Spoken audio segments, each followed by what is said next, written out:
Hey guys, I'm Danielo, and I'm here. We get a lot of customer service requests and questions all the time that come through. One of the big ones is, do I need a surf style skimboard? Do I need a skim style board? And what are the differences and why do I need one or the other? I got John Akerman with me, who is the master of skim and surf, and I think he's probably the perfect guy to have on here with us to help explain the differences a little bit with surf and skim. John, let's start like you were really a dominant skimboarder outside of wake surfing, riding for Zap skimboards for years, growing up on the beach.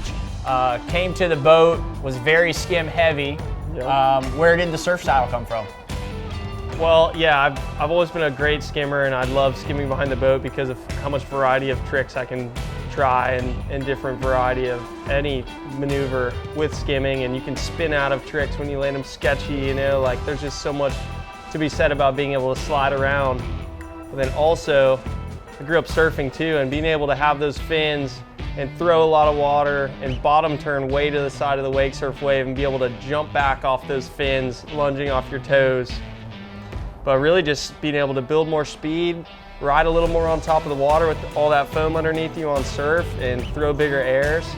Aside from just being super technical and spinning the board and spinning out of tricks on skim, it was just a cool feeling to be able to get those fins in and just be able to ride both disciplines, you know? Yeah, absolutely. And like John, we both grew up on the Gulf Coast of Florida. We didn't get to surf at the beach very often. So I think probably for both of us, when the boat came into play, you know, you kind of got to feel that little bit of like being at the ocean on your surfboard. Totally. That we don't get very often.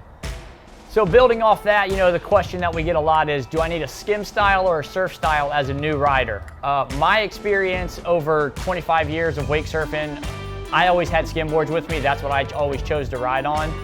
The advantage of the skim style is it's a nice wide planing surface, a little bit thinner core, so it's gonna sink easier. It's easier to get them up on their feet, I felt like. And once they got going, it's gonna carry more momentum towards the boat. Now that doesn't mean it's perfect for everyone, but it worked quite a bit. Most skimboards come with a little 1-inch fin. If you need the added stability, we always added like a 2-inch fin to kind of help dial it in a little bit. But there's still those riders that struggle on the stability side. Where does a surfboard pick up and kind of help out for a new rider? I've noticed that the surfboard works really well. You know, when you get, most boards have 2 fins, and it really helps you get out of the prop wash and out to the side of the flat water before you enter the wave. So that always helped with beginner riders for me. So I do like the surf style to be able to have that control and stability on that initial pop-up. Right, very much so. So the big question at the end of the day is, surf style or skim style, what do I buy? How do you judge that? Well, it just depends on what type of rider you want to be or are. If you're a guy who likes skateboarding and different technical tricks, then I would go skim. If you're someone who wants to cruise around the lake, big carves, bottom turns, learn how to air, then I would go surf. So at the end of the day, loose, free, kind of ice skating feel, you're gonna be on a skim style board. If you're after more stability, like John said, if you're wanting to cruise and just kind of have some fun, surf style is a great option. We hope this video helps you.